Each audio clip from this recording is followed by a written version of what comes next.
जंजिराच्या लढाईमध्ये सुरतेतून शास्त्र साठा आणि बोटी आल्या ही माहिती महाराजांना मिळाली. त्यामुळे महाराजांना सुरतेच्या मुघलांवरती प्रचंड राग होता. त्यात बहिर्जी नाईक यांना सुरतेत पाठवलं. त्यांनी बहिर्जी नाईक यांनी त्याला अजून जोड दिली आणि किती श्रीमंती सुरतेत आहे याची सगळी माहिती त्यांनी महाराजांना दिली. महाराजांनी सुरतेत प्रवेश केला. सुरतेत प्रवेश करताच इनायत खान नावाचा जो सरदार होता मुघलांचा, त्यांनी निरोप समझोत्याचा धाडला आणि समझोताचा निरोप वकील घेऊन येईल आणि वकील बसेल असे सांगून त्यांनी एका अंगरक्षकास पाठवले. त्या अंगरक्षकाने महाराजांवर खुनी हल्ला करण्याचा प्रयत्न केला. त्याचं तात्काळ मुंडकं छाटण्यात आलं आणि तिथे असलेल्या 24 जणांचे हात कलम करण्यात आले आणि तिथनं सुरू झाली सुरतेची लूट. हे 1660 साली झालं आणि दुसरी लूट 1664 साली झाली. महाराजांनी काय काय लुटलं? कारण का ती आंतरराष्ट्रीय बाजारपेठेतली एक महत्वाची बाजारपेठ होती सुरत. अर्थात ती मुघलांच्या हाताखाली होती, हातात होती, पण तिथे डच म्हणजे आजचं हॉलंड त्यांची कंपनी होती, ईस्ट इंडिया कंपनी होती, फ्रेंच कंपनी होती, पोर्चुगीज कंपनी होती आणि मुघलांच्या वखारी होत्या. अनेक श्रीमंत व्यापारी तिथे धंदा करत असेल. म्हणजे श्रीमंतीला काही मर्यादाच नाही. आणि बहिर्जी नाईक यांनी भिकाऱ्याच्या वेशात फिरून सुरतची इत्तमभूत माहिती महाराजांना दिलेली होती की कोण कसं आहे, कुठे काय आहे.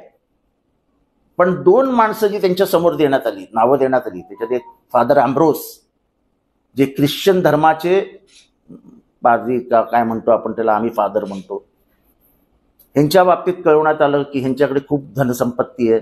पण त्याबरोबर हेही सांगण्यात आलं की ते प्रचंड दानशूर आहेत आणि खूप गरिबांना मदत करत असतात. शिवाजी महाराजांनी तात्काळ निर्णय घेतला की त्या फादर अँब्रोसचं घर लुटायचं नाही. तसेच एक पारेख नावाचे व्यापारी होते, सुरतेतले सर्वात श्रीमंत व्यापारी. 1660 मध्येच त्यांचं निधन झालं होतं. आणि मिळालेल्या माहितीनुसार पारेख हा सुद्धा प्रचंड दानशूर होता आणि त्यांनी कायम चांगल्या कामांना मदत केली अशी माहिती मिळताच त्याचाही त्यांनी आदेश काढला की पारेखचं घर लुटायचं नाही, सोडून द्यायचं. कारण का तो वारल्यामुळे तिची विधवा पत्नी तिथे होती. आणि महाराजांनी सुरत लुटलं. हो, सुरत लुटलं. जे शरण आले त्यांनी आपली धनसंपत्ती त्यांच्या पायाजवळ ठेवली, त्यांना माफ केलं. पण जे आले नाहीत त्यांचं लुटून ते घेऊन गेले आणि ही सगळी धनसंपत्ती त्यांनी रायगडावर ठेवली. 1664ला पण त्यांनी सुरत लुटली. तर एकदा नाही 2दा लुटली. 2दा म्हणजे जे काल सांगितलं गेलं देवेंद्र फडणवीसजींकडनं की एक छावणी लुटली. एक छावणी नाही, पूर्ण सुरत लुटले, पूर्ण सुरत. आणि त्याच्यातले अनेक व्यापारी तेव्हापासून मुंबईत आले. अनेक व्यापाऱ्यांनी तिथनं आपला बदलला असता, म्हणजे तिथे जे त्यांचं होतं स्थान ते बदलून ते दुसरीकडे राहायला गेले. आणि सुरतेचा हा इतिहास हा तत्कालीन बखरींमध्ये आहे. बर्नियर नावाचा एक मुघलांच्या दरबारात डॉक्टर होता.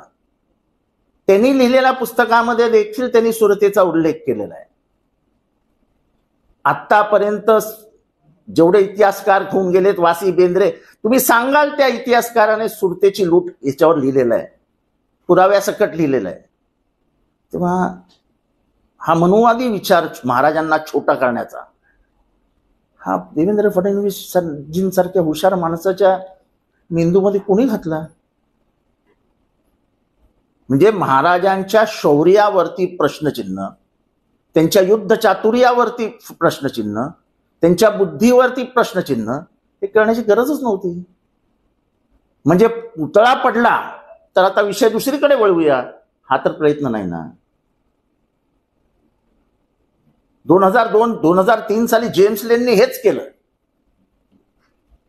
महाराजांच्या पितृत्वाविषयी शंका व्यक्त केली, जिजाऊला बदनाम केलं आणि अख्खा महाराष्ट्र गोंधळला. आज फडणवीस साहेब जे बोलले आहेत ते कारण नसताना बोलले, कुठलंही कारण काही औचित्यच नव्हतं. आता बर्नियर लिहिलेलं पुस्तक, बखरींमधल्या नोंदी, याच्यासाठी काँग्रेसने माफी मागावी कशासाठी? काय कारण? हे मनुवादी विचार हे महाराजांविरुद्ध कायम होते आणि असतील कायम. जेम्स लेनला माहिती देणारे 9 जण कोण होते अख्ख्या महाराष्ट्राला माहिती आहे. त्यामुळे काल जे काही बोललं गेलंय ते महाराजांचं शौर्य ह्याच्यावर प्रश्नचिन्ह निर्माण करणार आहे.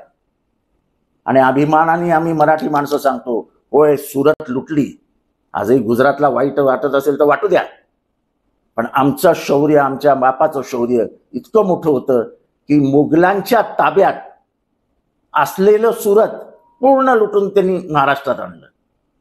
मनुवादी लोक जेम्स लेनला मदत करणारे मनुवादीच होते आणि माझ्या अंदाजाने फडणवीसांना कानात सांगणारेही मनुवादीच होते. महाराजांचा एवढा मोठा अपमान करायचा की महाराज फक्त एक छावणी लुटायला गेले होते. महाराज एवढे लहान नव्हते हो.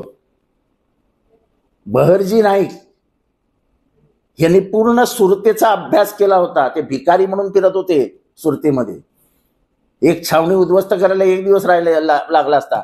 शिवाजी महाराज 4 दिवस सुरतेत होते आणि जीवाची पर्वा न करता ते सुरतेत होते.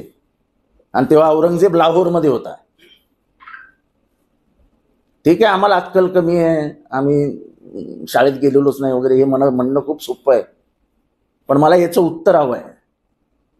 चला आपण बसूया दोघं समोरासमोर पुस्तकं घेऊन आणि कोण खरं कोण खोटं हे ठरवूया. ठीक आहे, महाराजांचा जेवढा अपमान करता येईल तेवढा झाला महाराष्ट्रात मागच्या 10 वर्षात, पण हे तर अतिच झालं. या महाराजांच्या शौर्यावरतीच तुम्ही प्रश्नचिन्ह निर्माण करता की एक छावणी लुटली. अरे ईस्ट इंडिया कंपनी शरण गेली त्यांना. ज्या ईस्ट इंडिया कंपनी भारत ताब्यात घेतला ती कंपनी 1600 साली भारतात आली. ईस्ट इंडिया कंपनीची भारतातली स्थापना ही इसवी सन 1600 आहे. ती कंपनी शरण आली, डच शरण आले, पोर्चुगीज शरण. एवढं सगळं झाल्यानंतर तुम्ही म्हणता छावणी लुटली. इतिहासकार संशोधक कुठेतरी कमी पडले का? त्या इतिहासकार संशोधक कमी पडलेले नाहीत.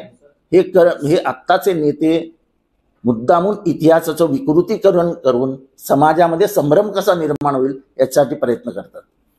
इतिहासाशी खेळू नका, बाकी कशाशी खेळा, इतिहासाशी खेळू नका.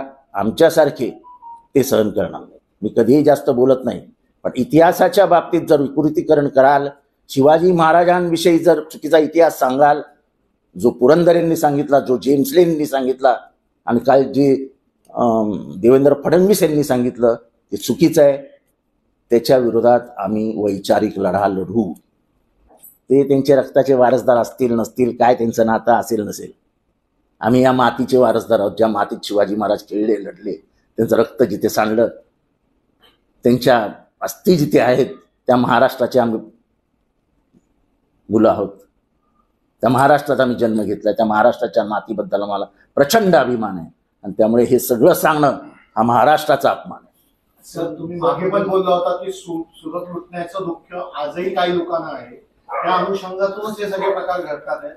त्याची मला कळत नाही की देवेंद्रजी फडणवीसांसारखा हुशार माणूस अशा गोष्टीमध्ये कसे का अडकले. हे अडकले ना. आज महाराष्ट्रभर ह्याचा क्षोभ होईल.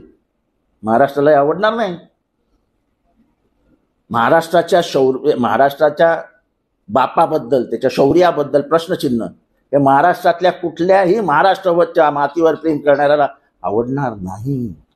एका ठराविक मतदारांकडे नजर ठेवून हा त्यांना खुश करण्यासाठी केलेली स्टेटमेंट वाटते. कारण तुम्ही कोणालाही खुश करण्यासाठी स्टेटमेंट करा, आम्हाला काही घेणं देणं नाही, पण तुम्ही आज महाराष्ट्राच्या मातीचा आणि महाराष्ट्राच्या बापाचा अपमान केलाय.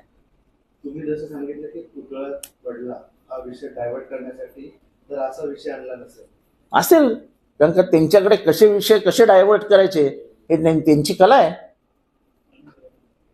त्या अगोदर मोदींच्या डोक्यावरती जिरेटोप ठेवण्यात आलं, मोदींचं पुस्तक असेल, आजकाल शिवाजी, अशा अनेक गोष्टी महाराष्ट्रात. शिवाजी महाराजांची तुलना जगात कुठल्याही राजाशी होऊ शकत नाही, कोणाशी होऊ शकत नाही. त्याच्यामुळे त्याच्याबद्दल न बोललेलं बरं. ज्यांनी जिरेटोप घातला त्याला तरी समजायला पाहिजे होते की महाराष्ट्रात काय आहे या जिरेटोपाचं महत्व.